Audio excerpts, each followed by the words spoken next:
Good morning. Briefing about social protection in Asia and Indonesia.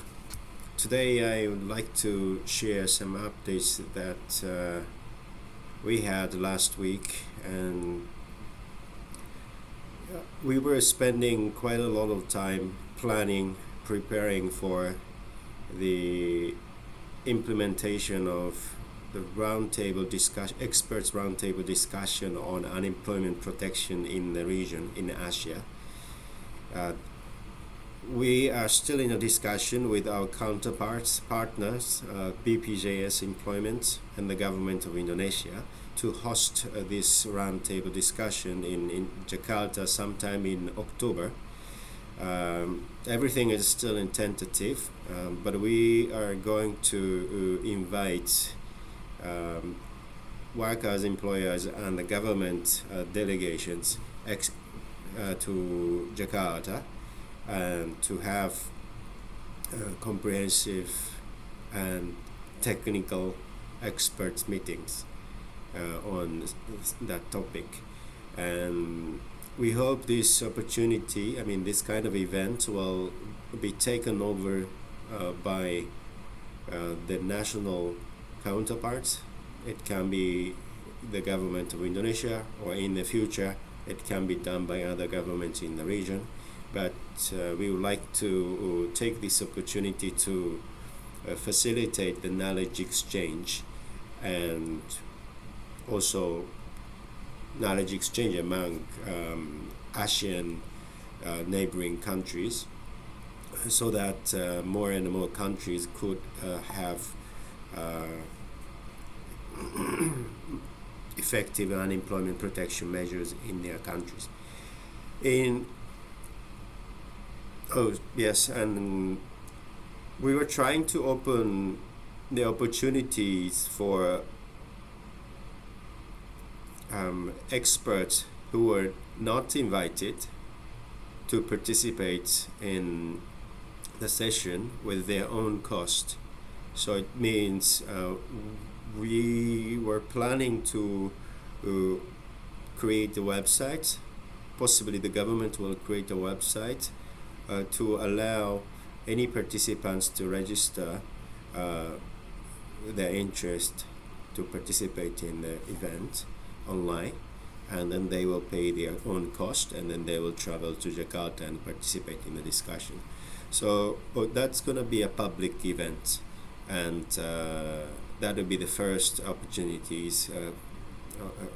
This should be the first year of such an initiative, and we hope this event, discussion, will continue in the following years. And we are arranging such a modality to implement the regional public tripartite experts meetings. In Asia and the Pacific, there are many countries that have already implemented unemployment insurance or assistance programs. In the Pacific, there are no unemployment insurance schemes, and only in Australia and New Zealand have implemented unemployment assistance programs, fully funded by the state budget.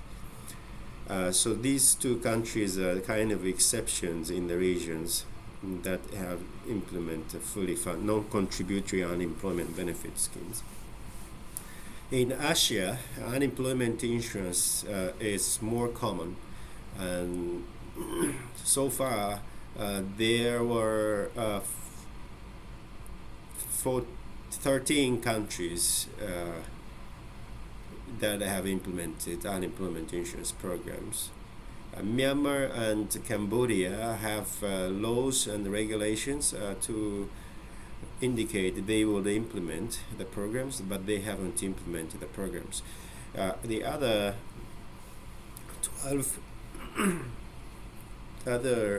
12 countries have implemented such a scheme since 1948, the first country that implemented unemployment insurance in the region was Japan in 1984, 1948, and followed by I think India, China, Korea, and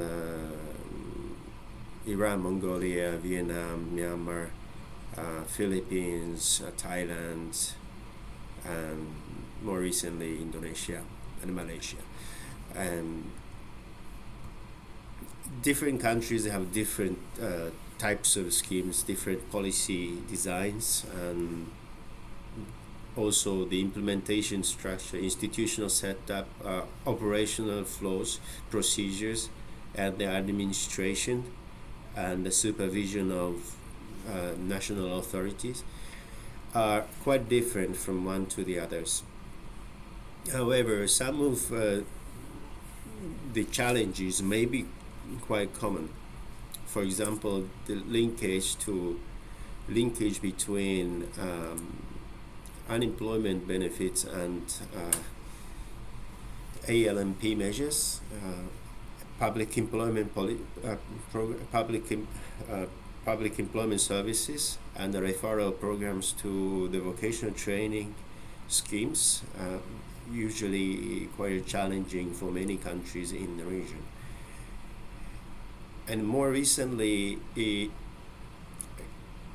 Korea implemented the extension of unemployment insurance to self-employed, freelance, and other categories of own account workers, which is quite unique and may require a lot of administrative efforts and an institutional capacity.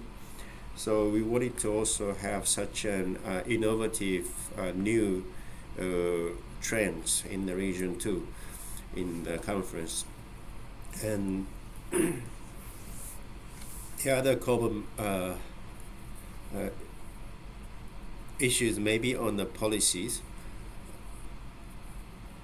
Many countries in the region haven't met the requirements of the ILO's international social security standards.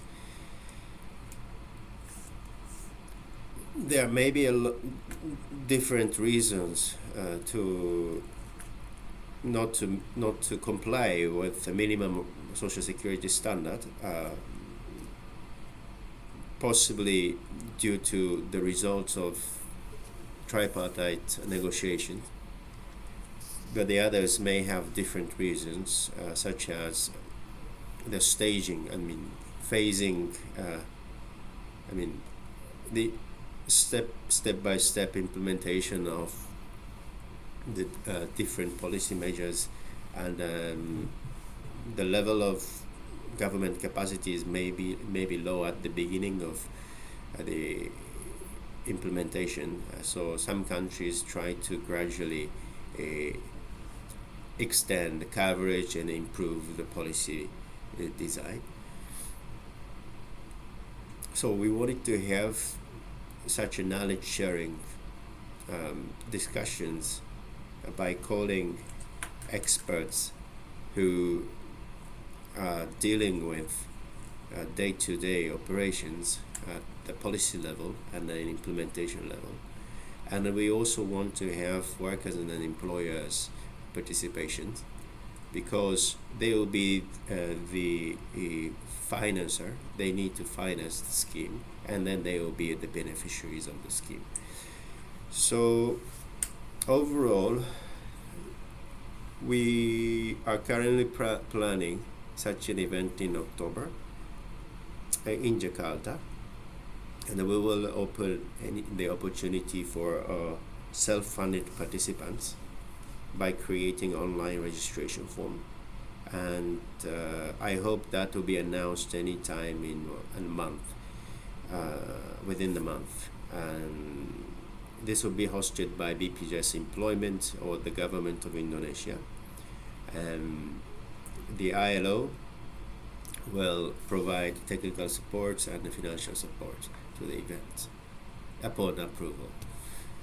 And I hope you may free up the second week of October in your calendar, and I will keep you posted if you are interested, and if you are an expert on this area, we are more than welcome to have you in the meeting.